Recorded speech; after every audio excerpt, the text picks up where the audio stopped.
Hello, Atinan here. Welcome back to my channel. As you can see, the train is really long. I don't know if it's 1 kilometer. So, what we're gonna do is trip or travel to Cairns. Kasama ko ang aking husband at ang aking in-laws, brother-in-law at ang asawa niya. We're just waiting now for maybe less than an hour. Aalis na kami. Pero kailangan picture-picture muna. Ayan, Spirit of Queensland, the name of the train. So may mga stewardess din sila katulad ng eroplano. Magaganda din sila. So napaka-helpful din nila. O tingnan nyo, parang nasa eroplano sila. Ayan, sasakay na kami. Ito na, ito na.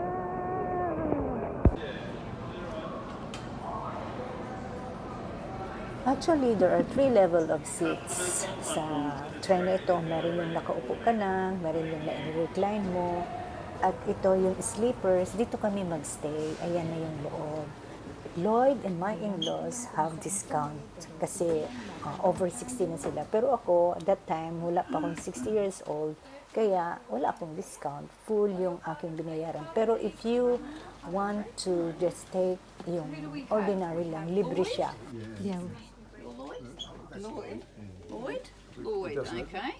So there you go, we're settled now, and this is our seats now. Magkahiwalay kami ni Lloyd, pero okay lang.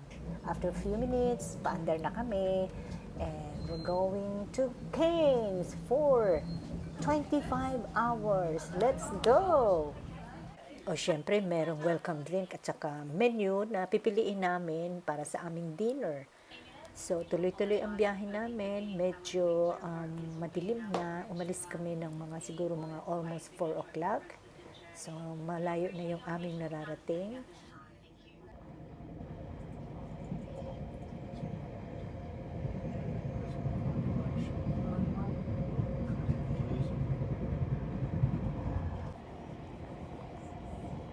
So, this is our dinner. First meal on the train for a long trip. Siyempre may tea, and tuloy-tuloy ang biyahe. Then, at 7 o'clock, nag-prepare na yung mga stewardess ng aming hihigaan. Kaya ito na kami, para kami mga baby. Ito yung higaan ko. So, maliit lang siya. Ito naman sila. Ang ganda niya kasi napaka-comfortable. Pero, hindi naman ako nakatulog kasi first-timers. Anyway, ito pa rin yung iba. Isa-isa nila na ayusin yung tutulugan ng mga pasahero.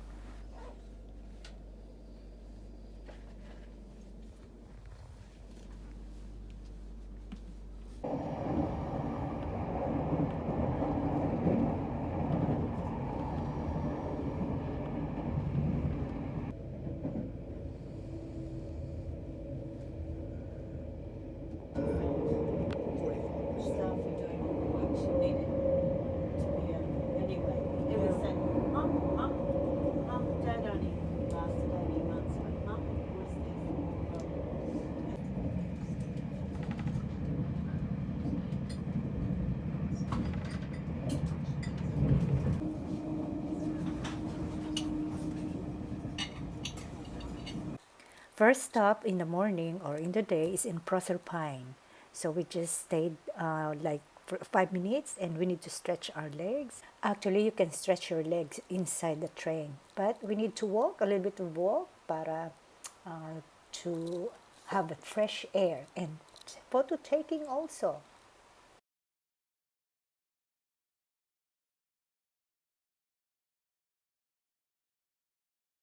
So, they already converted the sleeper to seat again. So, in the afternoon, andito kami, nakarating kami sa Townsville. This is Townsville. Ito yung sports place ng Townsville.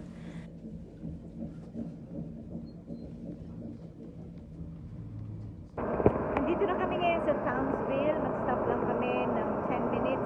Nagbabaan mostly of passengers. So, mag-stretch lang kami. Kanina sa Proserpine, and ngayon sa Townsville. Ayan. Ang daming pasahero doon, no? Few passengers are getting off to Townsville. Napaka-accessible ng crowd dito. Yung sa mga pensioner talaga, sa mga senior, sa mga disabled, ang ganda ng service nila. First time ko lang na naranasan to, pero nagustuhan ko na talaga siya. So, Townsville, we're here. Pero hindi kayo makapasok sa... Ito lang kami. Nawawala na naman si Lloyd. Of course, we need to take a photo also in every stop of this train. I didn't get bored on the train because I can see this view and at the same time, or sometimes I read a book.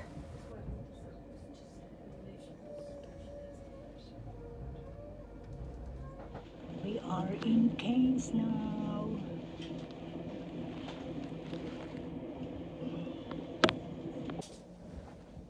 We're here in Cairns. Woohoo! After 27 hours.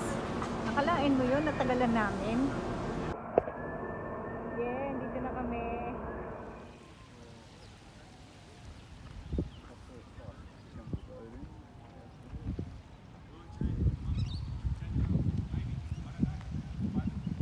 Every time we come to Cairns, we have a favorite restaurant here. We always have breakfast or sometimes lunch and dinner. Food are delicious. They make from natural. They make fresh fruit juice, shakes. It's so fresh that they don't have artificial flavors.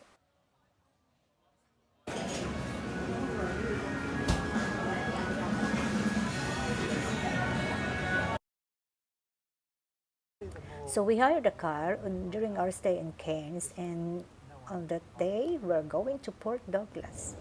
It will take 1 hour to get there. So we just stopped driving for a break, went to the toilet, and walked along the beach. As you can see, the beach has a net. I think that's from stingray or crocodile maybe. I don't know, but that's the case here in Cairns. So we got to Crystal Brook Super Yacht Marina in Porto Glass. So this is their shop, a small shop.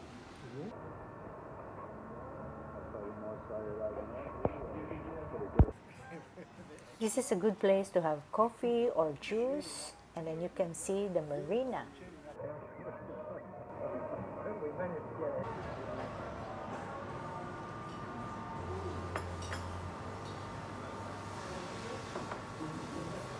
This Great Barrier Reef one, I think I've seen that picture of She's Harbour.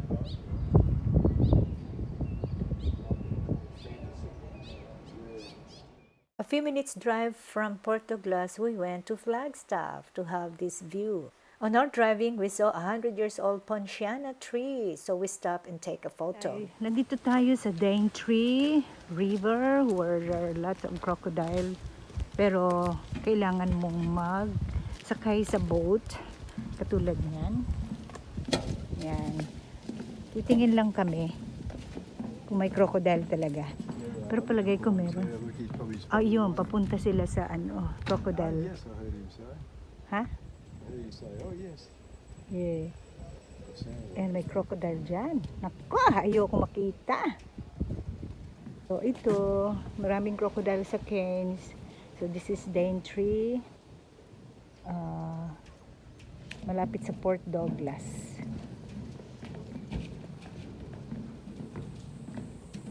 Yan. Nakikita nyo. Yung dalawa panay ang picture. Gusto makakita ng crocodile. Pero ako pag nakita ko, tatakbo ko.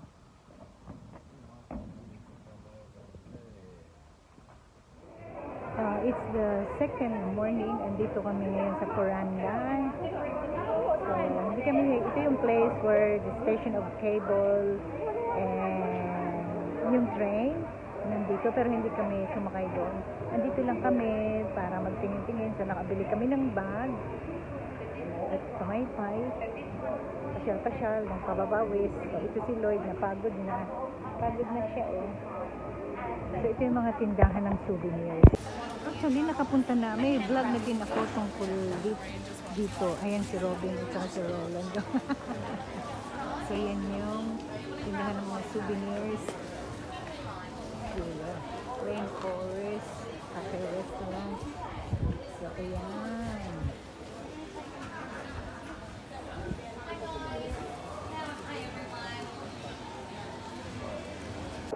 Ito din, ng crocodile este ng souvenirs came from crocodile. Ah, how much is that?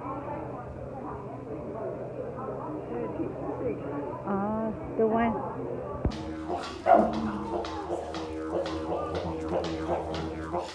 Cairns is a place of Aborigines, so marami pa ditong mga Aborigine. So this man is playing the didgeridoo, that's their musical instrument.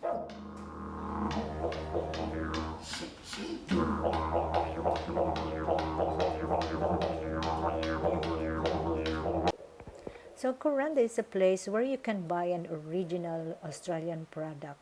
So mayroong Aborigine na mga product, merong bags, hats. So nakabili sila ng hat. We're on our way going to museums. So I wasn't able to take photo or video because it's not allowed to do that.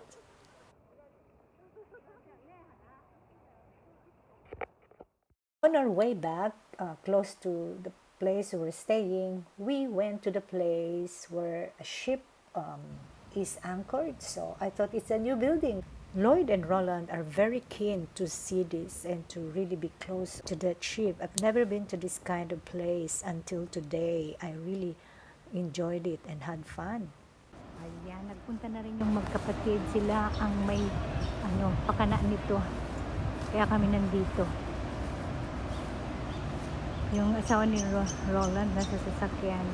Ayaw niya nang maglakad. Isa pala siyang luxury ship. Ayan. It's Crown Princess. Oh. Ganda. Cruising siya. So ang daming nagpupunta. Ay. Naku, muntik na. Oh, Cairns Cross. Cairns, ito pala yung Cairns Cruising station. Ganda, oh. Oh.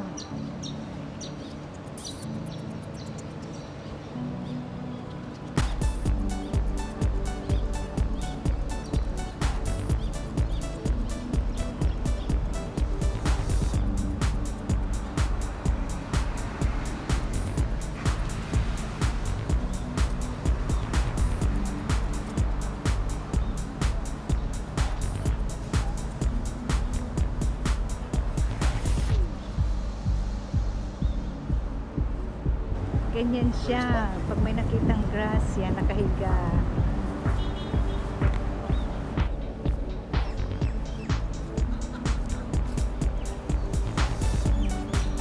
Dalawa siyang barko, oh. Ano pa yung isa? Ay, first time kong nakita to. Wow. This is Cairns Cruise Line Terminal. Kailan kaya ako makakasakay dyan? Pero ayoko kasi nakakahilo. Anyway, so it's good to see this. Bye!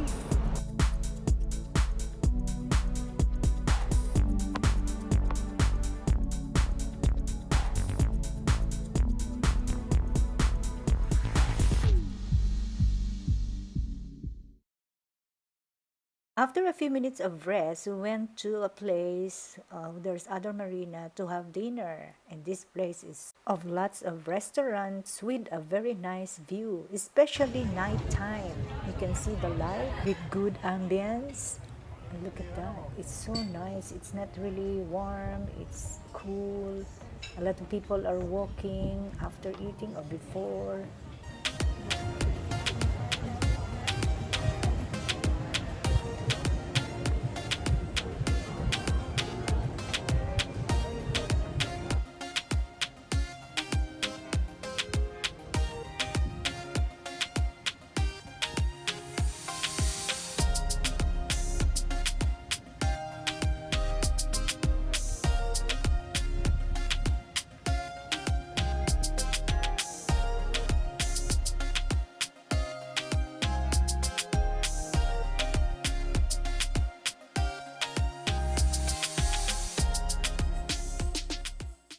We enjoyed our last night in Cairns, and to tell you the truth, I love Cairns, especially nighttime.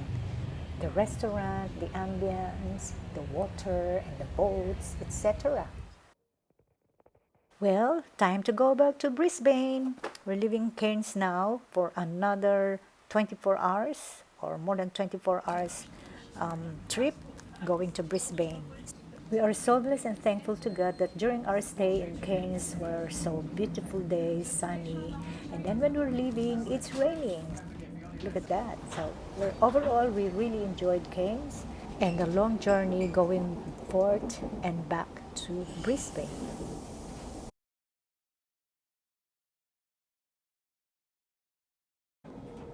We are in Roma Street, end of the line.